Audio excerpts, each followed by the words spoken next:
The journey of our favorite hunter, Sungjinwoo, has taken us through unimaginable battles and breathtaking moments, and Season 2 left us wanting more. But guess what? The story doesn't end here. We're diving into Season 3. Are you ready to witness the evolution of the Shadow Monarch? Previously at the end of Solo Leveling Season 2. Just then, Jin-Woo's phone vibrated. He glanced at the screen. It was Chairman Go Gun-hee. Intrigued, Jin-Woo answered. The tone on the other end was serious. Go Gun-hee quickly explained. A gate had opened right in the middle of a busy road, and it was causing major traffic disruption. The situation was urgent. Chairman Go Gun-hee explained that the gate was beranked and asked if Jin-Woo could handle it. Jin-Woo, slightly surprised, asked if it was even allowed without going through official procedures. But Go Gun-hee chuckled lightly and replied, "You forget I'm the chairman of the Hunter Association. If you need permission, I can give it right now." Jin-Woo couldn't help but smile at Chairman Go Gun-hee's playful tone. With the chairman's blessing, he stepped out of his van calm, collected, and ready. As he walked, he followed the subtle trail of mana guiding him toward the gate. The scene ahead was already chaotic. Reporters crowding for a story, police assisting Hunter Association staff in securing the area. But Jin-Woo's presence brought with it an undeniable calm before the storm. As Jin-Woo neared the gate, a female association employee quickly stepped in front of him, asking what business he had there. But the moment her eyes met his, she froze. Recognition dawned. He was the S-rank hunter, Sungjinwoo. Her surprise was plain, and she quickly stepped aside. The murmurs from the crowd grew louder. A wave of excitement spread through the onlookers. They knew something big was about to happen. Jin-Woo wasn't just passing by, he was here to clear the gate. Still doing her job by the book, the female employee hesitated. Even for an S-rank hunter, protocol required proper authorization and a full party before entering a gate. Jin-Woo could sense things were getting unnecessarily complicated. Without a word, he pulled out his phone and made a quick call to Chairman Go Gun-hee. Then, calmly handing the phone to the employee, he said, "Here, talk to someone you can't ignore." Jin-Woo steadied himself, knowing this wasn't an ordinary challenge. A red gate demanded everything from its intruders. As he stepped forward, his mother's recent words echoed in his mind. She had expressed her hopes simply, "Just come back safe." With that thought, Jin-Woo pushed ahead, ready to face the unknown. She had once told him he reminded her of his father, a firefighter who became a hunter, driven by a sense of duty. She had fallen in love with that bravery, but also warned Jin-Woo to be careful not to push himself too far. Her acceptance of his path as a hunter gave him comfort, and her advice now grounded him. He prepared for the trials ahead. The battle erupted in a storm of chaos as Jin-Woo's shadow soldiers charged forward, clashing with the magic beasts swarming from the depths of the gate. Amid the frenzy, Jin-Woo stood unwavering, commanding his army with unmatched precision. His soldiers, relentless and formidable, tore through the enemy ranks, their dark forms cutting down the magic beasts one by one. It was a symphony of destruction orchestrated by their Shadow Monarch. Jin-Woo understood that a hunter's greatest threat wasn't just the monsters, they also had to ensure they weren't the ones being hunted. In the heat of battle, the roles could reverse in a heartbeat. Even the most skilled hunters knew that vigilance was the thin line between survival and death. For a hunter, the hunt never truly ended. Yet, despite the endless battles, stopping was never an option for him. His gaze, sharp and unyielding, swept across the battlefield, ready for whatever came next. The hunt was far from over, and he stood at its center, unshaken. The first wave of enemies lay defeated, their remnants scattered across the battlefield. But Jin-Woo knew the battle was far from over. With unwavering resolve and a sharp focus, he pressed forward, determined to crush every challenge and finish the hunt before the day was done. Emerging from the shadows of the gate, the boss appeared, an imposing figure flanked by his loyal guards. His aura was commanding, his steps deliberate. Scanning the battlefield, his piercing gaze sought the one responsible for the slaughter of his kin. The air grew heavy as the final showdown began to unfold. The boss's confidence wavered as he called out to his forces, expecting them to emerge and encircle the intruder. His commanding voice echoed through the battlefield, but there was no response. He called again, louder this time, yet the only reply was a chilling silence. The absence of his once loyal army was deafening, and confusion began to cloud his fierce demeanor. What the boss failed to realize was that Jin-Woo's shadow soldiers had already obliterated his forces, cutting through them with precision long before reaching the gate's heart. The mighty ruler, who once commanded legions, now stood alone. Jin-Woo couldn't help but chuckle at the irony. With a single thought, Jin-Woo commanded his shadow soldiers to emerge from the shadows. One by one, they materialized, striking down the magic beasts with ruthless precision. The boss could only watch in horror as his forces were ambushed, overwhelmed by the relentless assault of the soldiers who had been lying in wait, hidden in plain sight. Panic gripped the boss as the grim reality of his obliterated forces dawned upon him. Desperation flickered in his eyes as he thrust out his palm, summoning his hidden soldiers from their concealment. The forest trembled in response, its trees cracking and splitting apart. From the shattered remains emerged a new wave of magic beasts, their grotesque forms towering and ready for battle.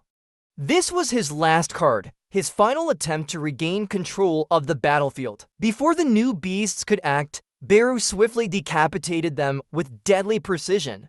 Jin-Woo advanced steadily, his shadow army following closely behind, exuding an aura so overwhelming it seemed to shake the ground. With a simple command from Jin-Woo, the shadow army surged forward, their movements swift and precise, leaving no chance for resistance. At the forefront of the assault was Beru, the menacing, ant-like shadow soldier whose aura radiated dominance. The remaining magic beasts, driven by desperation, lunged with all their might, their ferocity unmatched by anything they'd shown before. Jin-Woo's shadow army moved with unrelenting precision, tearing through the beasts like a storm of destruction. The battlefield was soon a scene of utter carnage, littered with the remnants of those who dared oppose their master. The two centaur beasts charged at Jin-Woo with deadly precision, their weapons aimed directly at him. Jin-Woo, unfazed, waved his hand. His shadow soldiers intercepted the attack with ease, halting the beasts in their tracks. Before the centaurs could reach him, Tank, Jin-Woo's formidable shadow beast, leapt into action. With sheer power, Tank intercepted their charge, ripping through them with ease. The battlefield echoed with the sound of their defeat, adding to the growing chaos. The magic beast boss, overwhelmed by the devastation, let out a piercing scream, mourning his annihilated forces. His anguished cries echoed, but no one remained to answer. Before he could react, Beru lunged at him with blinding speed, ready to deliver the final blow. Beru's claws tore through the boss's body with precision, while Igris followed swiftly, severing the beast's arm in one clean stroke. The boss collapsed with a thunderous crash, his cries of pain filling the air as dark fluid poured from his wounds. Seizing the moment, Tusk activated his powerful hymn of giants, his form growing immense as his aura dominated the battlefield. Then Tusk unleashed his skill inverse gravity, slamming the crippled boss into the ground with devastating power. The earth trembled from the impact, and the once mighty leader of the magic beasts lay motionless, shattered and bleeding, his defeat undeniable. Jin-Woo stepped closer to the fallen boss, his piercing gaze locked on the creature's battered form. "Who sent you?" he demanded, his tone cold and unyielding. The boss coughed up blood, his trembling form barely able to hold itself together. Yet he remained silent, his defiance lingering despite the overwhelming fear in his eyes. Jin-Woo narrowed his gaze. "Speak now," he warned, "or your suffering will only grow." Jin-Woo sighed, realizing the system was likely blocking the beast from speaking. Its silence was infuriating yet familiar, another obstacle in his search for answers. He glanced at the lifeless body, his thoughts cold and determined. The system couldn't hide everything forever. He realized it's time to move forward. Jin-Woo reached into his inventory and retrieved a mysterious key. It was the one he'd acquired from the cursed random box after defeating King Borin in the Demon Castle.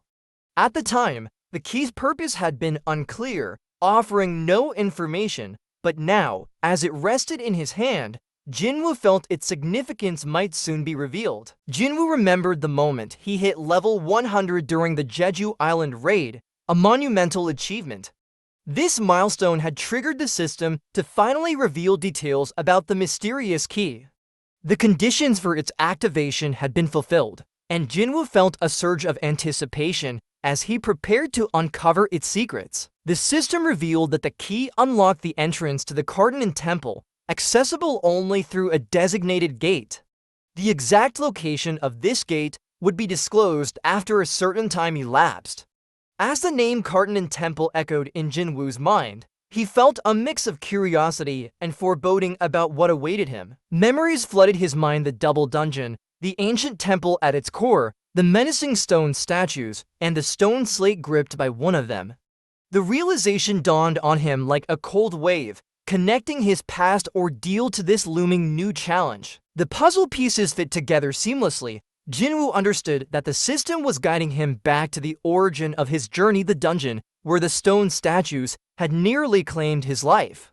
This place, the catalyst for his transformation into a hunter, now called to him again, promising answers and perhaps even greater trials. This time, it was no longer fear or confusion driving him, it was purpose.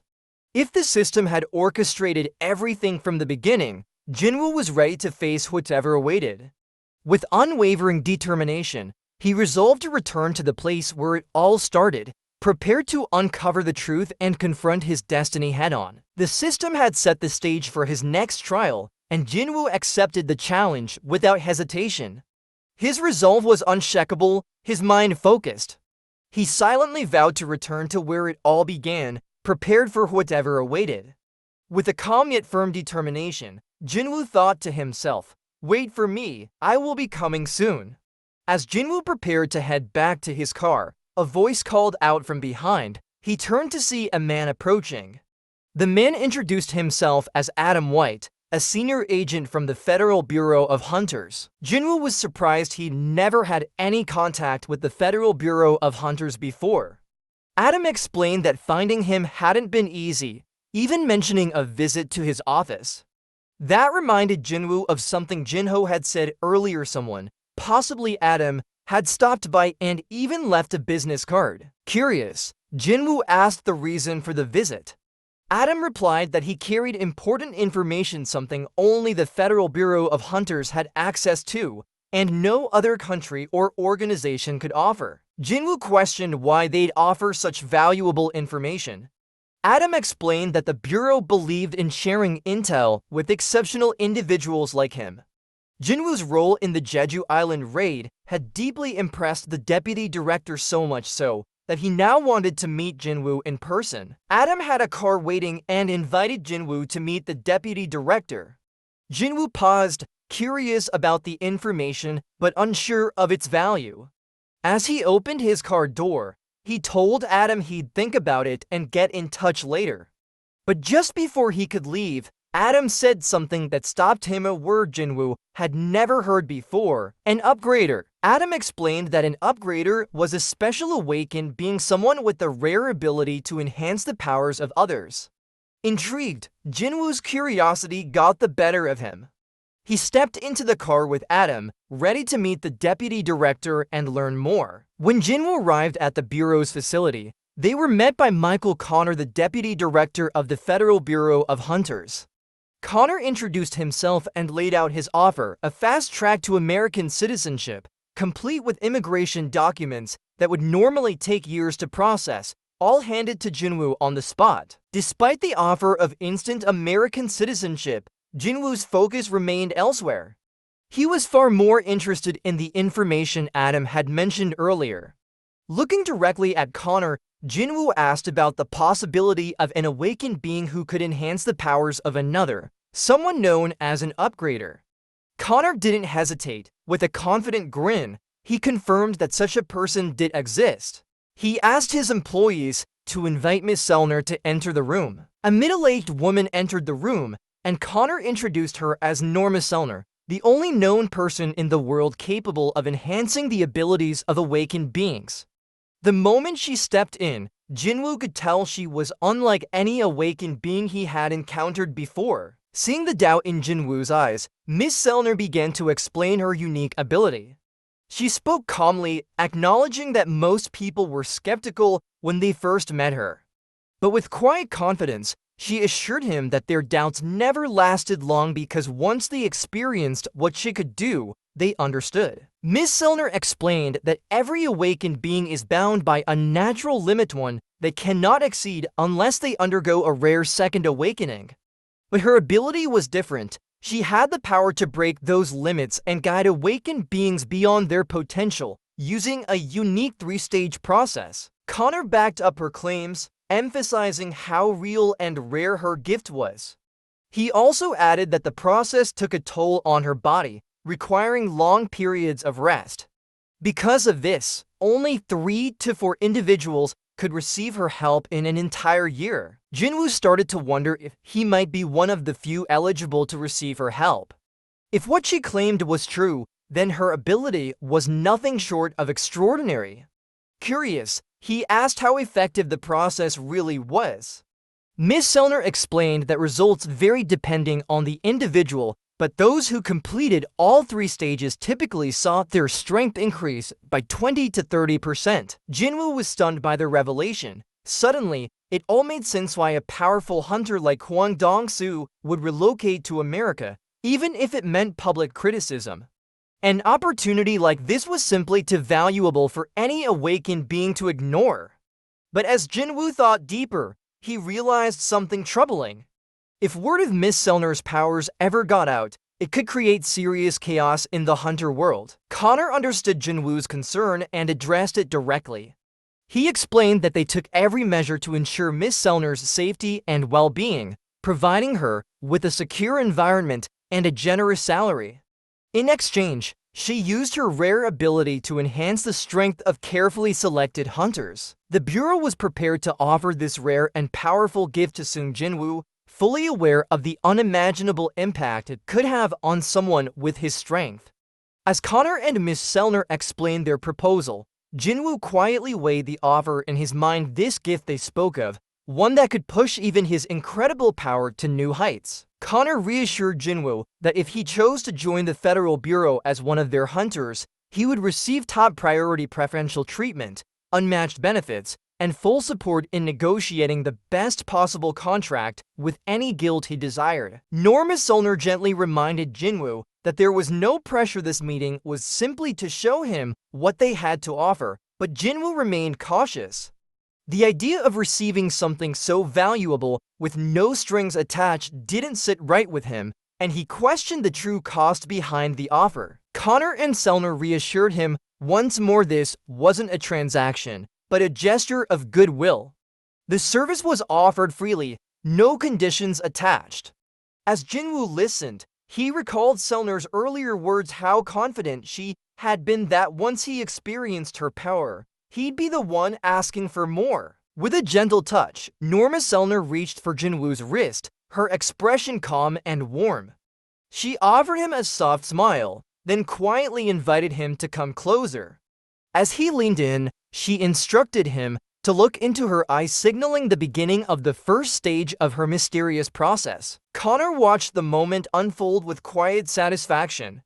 To him, it looked like Jin-Woo had taken the bait. He was certain that once the first stage was complete, Jin-Woo would be eager for more and perhaps even ready to sign the agreement right then and there. As Norma gazed into Jin-Woo's eyes, everything around her abruptly shifted. Darkness swallowed her vision. Disoriented, she looked around, searching for anything, but there was nothing. Then, from within the void, a shadow began to take form. It moved toward her, slow and deliberate, until finally, it opened its eyes, glowing with an eerie light, and locked its gaze onto her. Its presence was overwhelming and terrifying. Overcome with fear, Norma let out a scream and tumbled from her chair, completely shaken by the vision she had just witnessed. The room erupted into chaos. The 2 agents assigned to protect her reacted instantly, guns drawn, eyes wide with panic. and both aiming directly at Jin-Woo. The calm atmosphere shattered in an instant. Michael Connor, shocked by the sudden escalation, immediately stepped in. He shouted at the agents to stand down, his voice cutting through the tension in the room. He reminded them firmly who they were dealing with. This wasn't just any hunter. If they had drawn their weapons on someone like Thomas Andre or Liu Zhigang, they wouldn't have lived to regret it. Meanwhile, Michael Connor turned to Jin-Woo and bowed deeply, offering a sincere apology for the reckless actions of his men. His tone was filled with urgency and respect. He knew just how close they had come to disaster. Still processing what had just happened, Jin-Woo remained calm and reassured Michael that it was all right. But Michael wasn't about to let the incident slide. He turned to the agents and firmly scolded them, making it crystal clear how dangerous, thoughtless their actions had been. After the tense and unsettling moment had passed, Michael Connor quickly made his way to Norma Selner's side. She was visibly shaken, her body trembling and drenched in sweat. Concern etched across his face, Michael gently asked if she was all right, his voice low, almost afraid of the answer. Seeing the state she was in, Michael grew increasingly concerned. It was clear that continuing the meeting wasn't an option, so he quickly decided to reschedule. Though Jin-Woo remained curious about what had just happened, he calmly agreed to leave. With a nod, Michael turned to Adam White and instructed him to escort Jin-Woo out. Once Jin-Woo had left the room, Michael remained by Norma's side, deeply unsettled. The air was still thick with tension as he looked at her, trying to make sense of what had just occurred. Gently, but urgently, he asked what had gone wrong, clearly seeing that whatever she had experienced had shaken her to the core. Still trying to catch her breath, Norma clutched her chest as she finally found the strength to speak. Her voice was shaky, but her words carried weight.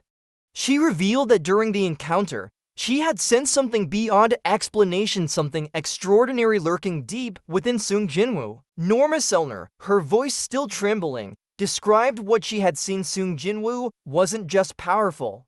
To her, he was a king unlike any awakened being she had ever encountered. Her words sent a jolt through Michael. His eyes widened in disbelief as he leaned in, asking the question that now hung heavy in the room. Was Jin-Woo as strong as a national-level hunter? Still visibly shaken, Norma responded softly.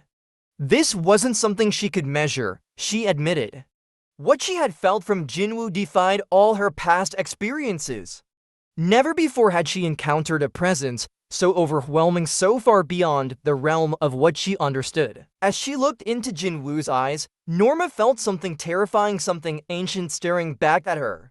It wasn't Jin-Woo himself, no, it was something else. Something hidden deep within him, a darkness without end. An overwhelming force that made her feel as if she were standing before a bottomless abyss.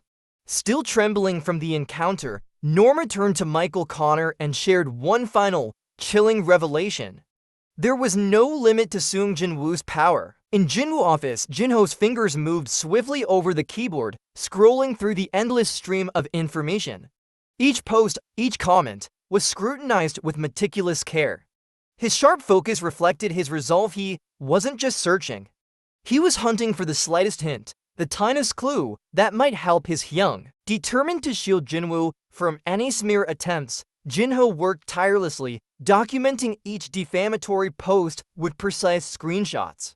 His hands moved with purpose as he flagged and reported the offensive content, ensuring that those who dared to tarnish Jin-Woo's reputation would face swift repercussions. Suddenly, Jin-Woo appeared beside him, his silent presence startling Jinho. Nearly jumping out of his chair, Jinho turned to face Jin-Woo, who raised an eyebrow at the scene with mild amusement. Jin-Woo asked if there had been any issues, but Jinho quickly assured him that everything was fine.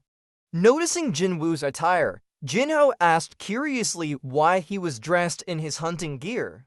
Jin-Woo, with a casual shrug, replied that he had just finished clearing a gate. Jin-Woo explained that the guild needed funds, so he had taken it upon himself to bring back some high-level magical cores.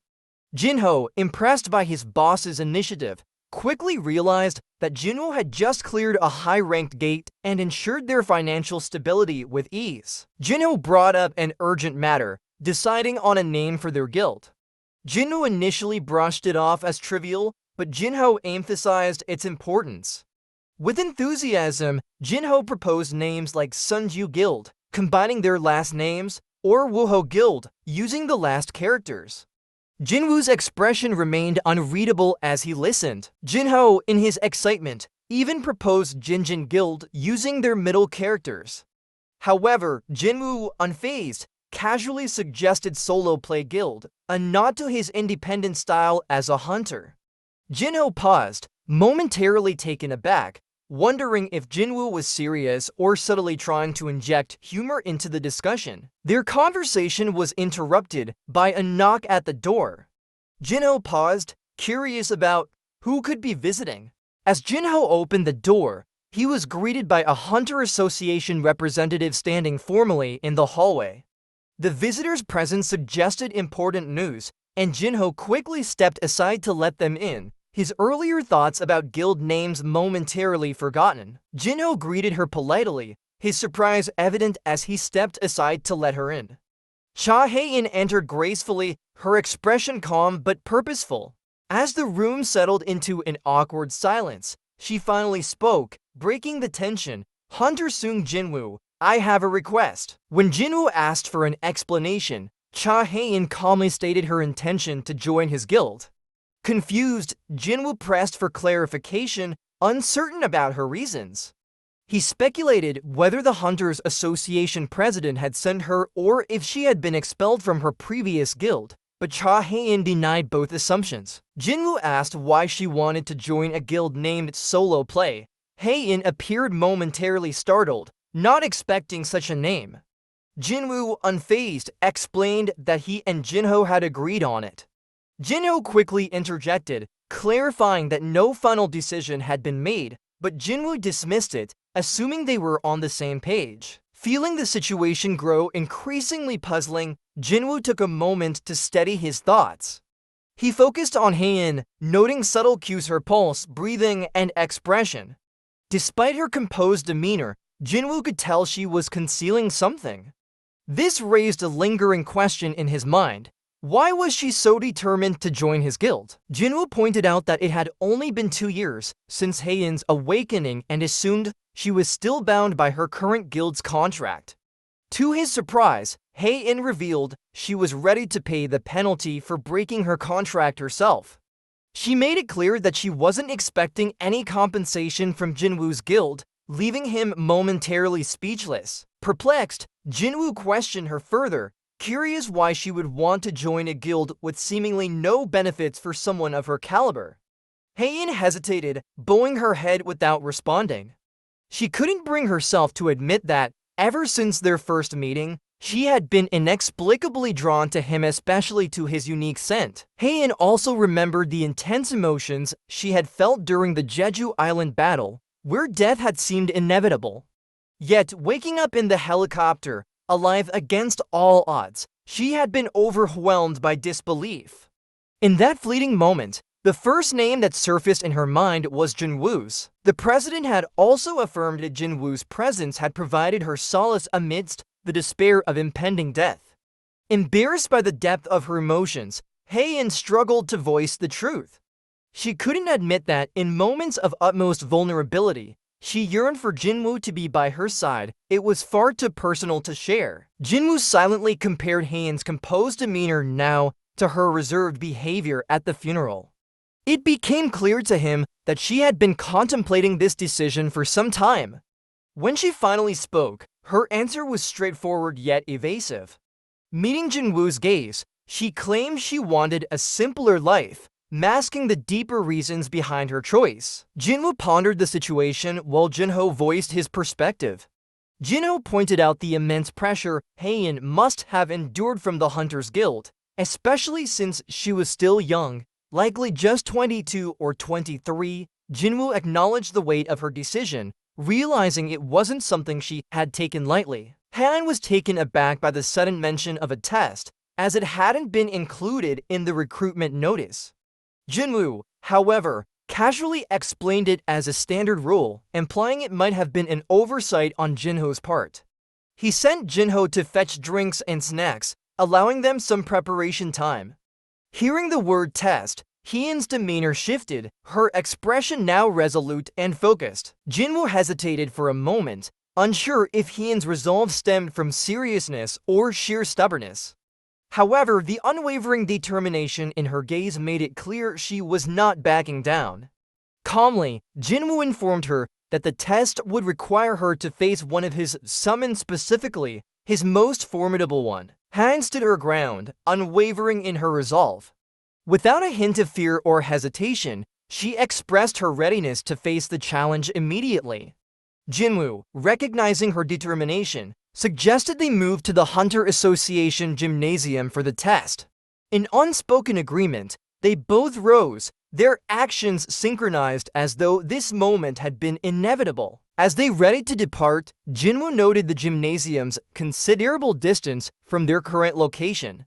Seizing the opportunity, he decided to test whether his shadow exchange skill could transport both of them simultaneously. Curious about the skill's potential for group movement, Jin-Woo calmly assured Hae In there was no need for a conventional exit, proposing a shortcut instead. He asked her to step closer, explaining they needed proximity for the method to work. As he moved nearer, Hae In's heart raced unexpectedly, her composure faltering as his face drew closer than she had anticipated. Jin-Woo activated Shadow Exchange, and he and Hae In disappeared seamlessly into the floor. Moments later, Jinho entered the room, balancing a tray of tea and snacks. His cheerful expression froze as he noticed an awkwardly fidgeting high-orc shadow soldier standing in the room instead. Confused and slightly alarmed, Jinho could only blink at the unusual sight. The orc quickly snatched the snacks and began eating them. As Jin-Woo and Hae In moved through the shadows, Jin-Woo verified his theory about the Shadow Exchange skill. It functioned like a gate, enabling them to travel together. The shadow on the ground acted as the entry point, while the destination was determined by the position of one of his shadow soldiers. This realization further solidified his mastery of the skill. The Shadow Exchange skill was truly remarkable, allowing Jin-Woo to cover vast distances instantly, with only a 3-hour cooldown. As they arrived at the gymnasium, the lights activated automatically, responding to their mana. The brightly illuminated gym revealed its vast expanse, and Hae In couldn't help but marvel at the extraordinary ability she had just witnessed. Hae In glanced around the gym in awe before her eyes rested on Jin-Woo, who appeared ready to start the test. However, she suddenly realized she had left her weapon behind. Embarrassed, she hesitated as Jin-Woo teased her about the pickaxe incident, making her blush. Jin-Woo laughed lightly, waving off the moment and reassuring her it was just a joke. Hae In decided to borrow a weapon from the gym's storage. She walked to the door and scanned her hunter's license on the keycard reader. Jin-Woo commented that while the gym provided reserve weapons, they were primarily for practice and not of the best quality. Hae In nodded, understanding, but determined to make do with whatever was available. Hae In carefully inspected the array of weapons before selecting a sword similar in length to her usual one. She gave a confident nod, signaling she was ready. Jin-Woo, however, expressed concern, suggesting the unfamiliar weapon might hinder her performance. Hae In dismissed his worrying with a calm smile, stating that in real battles, one could never rely on perfect conditions. Jin-Woo nodded in agreement, acknowledging the truth in her words. Without hesitation, he summoned a shadow from his own. It moved gracefully across the gym floor before materializing into a formidable knight. Igris emerged silently, his crimson armor gleaming under the lights, ready to face Hae In. As Jin-Woo's most skilled swordsman, Igris stood as her true challenge. Jin-Woo laid out the rules for the test clearly. To win, Hae In had to defeat the summon by destroying it. Surrendering would signify her loss. As he considered his options, he realized that summoning Beru would be excessive, possibly even traumatizing for her. Instead, he chose Igris, whose skill and discipline made him a worthy but manageable opponent. Hae In nodded, her determination evident as she adjusted her grip on the practice sword. Jin-Woo paused, recalling her earlier remark about weapons not mattering. With a sly grin, he asked her to turn away briefly. As she did, he summoned the Demon Monarch sword from his inventory and handed it to Igris, ensuring the battle would be as fair as it was challenging. With the stage set, Jin-Woo gave the signal, marking the start of the duel.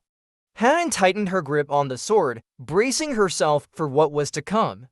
Turning toward Igris, her eyes widened slightly as she noticed the crackling blue energy emanating from the weapon in his hands, a stark upgrade from the ordinary sword he wielded moments before. Without hesitation, Igris launched the first attack, the Demon Monarch's sword slicing through the air with deadly precision. A bolt of lightning surged from the blade, hurtling toward Hae In. Reacting instantly, she leapt backward, her movements as fluid and precise as a light, narrowly avoiding the crackling energy that scorched the ground where she had stood moments before. The bolt struck the wall behind her, leaving a deep scorch mark, a testament to its raw power. Jin-Woo observed intently, impressed by her agility. Few could evade such a swift attack unscathed. Hae In, undeterred, tightened her grip on the borrowed sword, her determination clear. With a burst of speed, she charged forward, ready to face Igris head-on. Her focus unwavering, Hae In met Igris's advance without hesitation. Determined to fulfill Jin-Woo's test, Igris struck with precision, aiming to force her surrender. Their blades collided in a fierce clash, the sound of steel reverberating through the gymnasium as sparks flew from the impact. Both moved with skill, neither yielding an inch. President Go Gun-hee, seated at his expansive desk on the top floor of the association main building, paused as his eyes drifted to the window. Something unusual was unfolding beyond the glass, breaking his concentration. Gun-hee noticed the gym lights on, unusual for an empty space. Curious, he had his team check for any bookings, but none were recorded. He then ordered the surveillance cameras to be activated, and the feed displayed on his monitor revealed unexpected activity inside. To his surprise, the screen displayed Jin-Woo and Hae In the gym. Gun-hee's initial surprise shifted to amusement as he speculated about their connection. He recalled moments suggesting a bond between them, particularly during the Jeju Island raid. Seeing them together now deepened his curiosity. The realization brought a fond grin to Gun-hee's face as he observed the unfolding scene. Opting to respect their privacy, he instructed his secretary to log the camera shutdown as a routine maintenance check. As the monitor darkened, Gun-hee chuckled softly and returned his attention to the confidential reports on his desk. A faint tremor from the gym reached Gun-hee's office, causing a subtle vibration to ripple through the walls. He didn't glance up, the smile on his face unwavering. The vitality of youth and its boundless energy lingered in his thoughts, bringing warmth to his heart. With a quiet sense of satisfaction, he resumed his work, content with the brief glimpse of life below. Jin-Woo realized he had underestimated Hae In's abilities. Even with Igris wielding the Demon Monarch sword, her strength and skill were undeniable.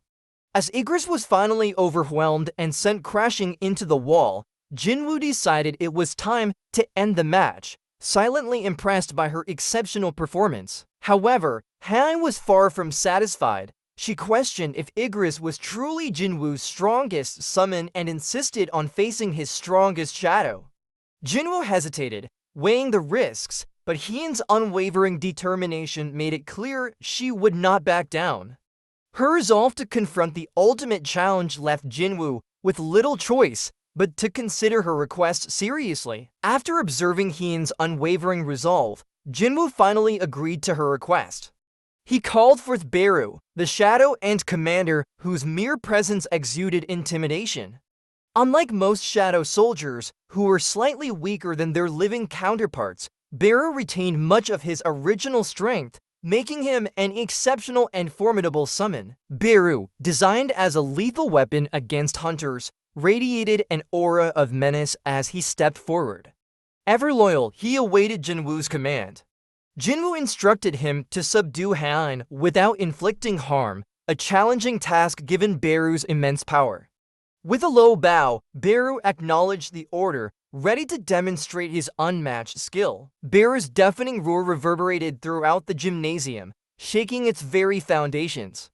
The shattering of light bulbs left the room in a dim, ominous glow, with only the flicker of residual energy illuminating his towering figure. The air grew thick with intimidation, and Hae In felt the weight of Beru's unparalleled strength bearing down on her. Undeterred, she steadied her breath, preparing for the intense battle ahead. Beru's menacing posture softened at Jin-Woo's command, his deadly claws retreating like shadows into the void. The tension in the air shifted as the raw aggression emanating from the shadow was tempered by his loyalty. Hae In, still poised for battle, watched in silent astonishment as Beru adjusted his stance, a deadly predator now bound by restraint. Despite the reprieve, the intensity of the moment lingered, and both combatants remained ready for whatever came next. Hae In's sword moved like a blur, each strike precise and calculated as she turned to meet Beru's sudden reappearance. Her blade danced in sharp arcs, aimed to exploit any weakness in the Shadow Ant's defense. Yet, Beru's movements were almost otherworldly, evading her strikes with ease and countering with feints that tested her resolve. Each clash echoed through the gym, a testament to her skill and determination, as well as Beru's mastery as Jin-Woo's strongest summon. Though the battle was fierce, Hae In's unrelenting spirit and sharp instincts kept her holding her ground, refusing to back down. Hae In unleashed a series of rapid strikes, but Beru evaded them all with minimal effort. His movements were so precise and swift that afterimages lingered in the air, frustrating her attempts to land even a single blow. Despite the overwhelming difference in their abilities, Hae In's determination never wavered. Hae In struggled to comprehend how Beru evaded every strike with such ease. Despite her precision and speed, her sword never even grazed him. His calm demeanor, paired with the effortless way he dodged without retreating, left her in utter disbelief. Beru's sudden movement was almost imperceptible, closing the distance in an instant. The oppressive aura surrounding him felt suffocating, and the stench of death was nearly unbearable.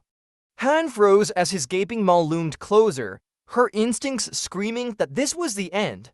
A cry escaped her lips, a mix of fear and defiance, as she braced herself for the inevitable. Rather than striking, Beru unleashed a deafening roar that reverberated through the gym. The sheer intensity of his magic power formed a palpable wave, forcing Hae In to stagger backward. The raw energy left her disoriented, her senses overwhelmed by the display of power. Jin-Woo observed the one-sided battle with a faint grimace. The scene offered him no satisfaction, and he couldn't help but feel a pang of concern for Hae In. Breaking the tense silence, he called out to her, asking if she had seen enough, hoping she would recognize the disparity and yield. Hae In's unwavering determination was evident in her stance, her grip on the sword tightening despite the toll the battle was taking. She met Jin-Woo's gaze, her voice steady as she declared that she wasn't done yet. Despite the overwhelming odds, her resolve remained unshaken, a fire burning brightly in her eyes that refused to be extinguished. Jin-Woo observed the clash with a mix of curiosity and concern, his thoughts racing to decipher Hae In's unwavering determination. Despite the evident disparity in power, she refused to back down, her resolve shining through each deliberate movement. Jin-Woo couldn't help but wonder what fueled her persistence. Was it pride, ambition, or something deeper? Beru stood apart from Jin-Woo's other summons, a lethal predator barely restrained by the will of his king. Though bound by obedience, the primal instinct to destroy radiated from him, palpable even in his controlled movements. Jin-Woo silently monitored the tension, aware of the delicate balance Beru maintained to fulfill his command without succumbing to his nature. Jin-Woo hoped Hae In wouldn't make a misstep, especially if she was aiming for a weak spot. Without warning, Beru's restraint snapped, his instincts roaring to life. The sight of Hae In's unwavering defiance ignited something primal within him. His claws extended sharply, and in a blur of movement, He lunged toward her with deadly intent. Hae In evaded Beru's ferocious lunge with precise agility, her movements fluid and controlled. As their eyes met, the intensity in the room soared, each fighter silently gauging the other. Hae In shifted her stance, channeling her mana into her blade. She decided to unleash her strongest technique, sword dance. A graceful yet deadly series of rapid strikes, designed to overwhelm any opponent. Hae In's blade moved like a whirlwind, each strike precise and calculated. Sparks flew as her sword met Beru's claws, the sound of their clash echoing in the gym. Despite her efforts, Beru blocked every attack with ease, his movements calm and unyielding. The attack caused Hae In's sword to shatter into pieces. The fragments of the shattered sword scattered across the gym floor, a stark reminder of the overwhelming gap in power. Hae In froze, her eyes widening in disbelief as she stared at the broken hilt in her hand. The shattered blade glowed intensely as Hae In unleashed her hidden skill, Sword of Light, pouring all her mana into the weapon. The sudden brilliance startled Beru, forcing him to step back as Hae In seized the moment, lunging forward with unyielding determination. Jin-Woo watched in astonishment as the battle took a dangerous turn. In that fleeting moment, Beru's instincts overpowered Jin-Woo's command, erasing the restraint to avoid harming Hae In. Instead, an ancient command from his former queen resurfaced in Beru's mind: annihilate all enemies. In an instant, Hae In was no longer a challenger, but an adversary to be eradicated. Beru, his claws glowing with a deadly aura, launched himself at Hae In with terrifying speed. The sheer force of his intent froze her in place, her instincts overwhelmed by fear. Unable to move, she shut her eyes tightly, bracing herself for the fatal blow that seemed inevitable. At the last possible moment, Jin-Woo stepped in, his hand clamping around Beru's claws with unyielding strength. The force of the clash sent a shockwave rippling through the gym. Hae In, still frozen, opened her eyes to see Jin-Woo standing between her and Beru, his expression calm but his aura radiating dominance. Beru trembled as he met Jin-Woo's cold, piercing gaze. Understanding his grave mistake, he quickly leapt back, falling to his knees. Bowing deeply, he pressed his head to the ground, silently begging for forgiveness, his overwhelming thirst for battle now completely subdued. Jin-Woo understood the cause of Beru's disobedience. Jin-Woo's glare lingered on Beru, a silent reprimand, before shifting his attention to Hae In. Jin-Woo watched Hae In's relentless determination despite her obvious fatigue. He found himself questioning her motives, struggling to understand why she continued pushing herself so hard in the midst of chaos, leaving him to wonder about the deeper reasons behind her drive. The test was merely an entrance exam for a nameless guild far beneath Hae In's caliber. Jin-Woo couldn't fathom why she'd risk so much for something so trivial. Jin-Woo pressed her for an explanation, puzzled by her determination. Yet Hae In remained silent, leaving his questions unanswered and his confusion growing. Jin-Woo noticed Hae In's hesitation and decided to let the matter rest, shrugging it off as a misunderstanding. Then Jin-Woo asks Hae In if she is interested in him. But just as he was about to move on, Hae In quietly gathered her thoughts. With a soft, almost trembling voice, she admitted that Jin-Woo was right. Her resolve wasn't just about the guild or proving herself. Her feelings for him were the driving force behind her actions. That wraps up the thrilling beginnings of the Ah Jin Guild arc in Solo Leveling. Make sure to like, subscribe, and hit the notification bell so you don't miss part 2 of this epic saga. Thank you for watching and see you in the next video.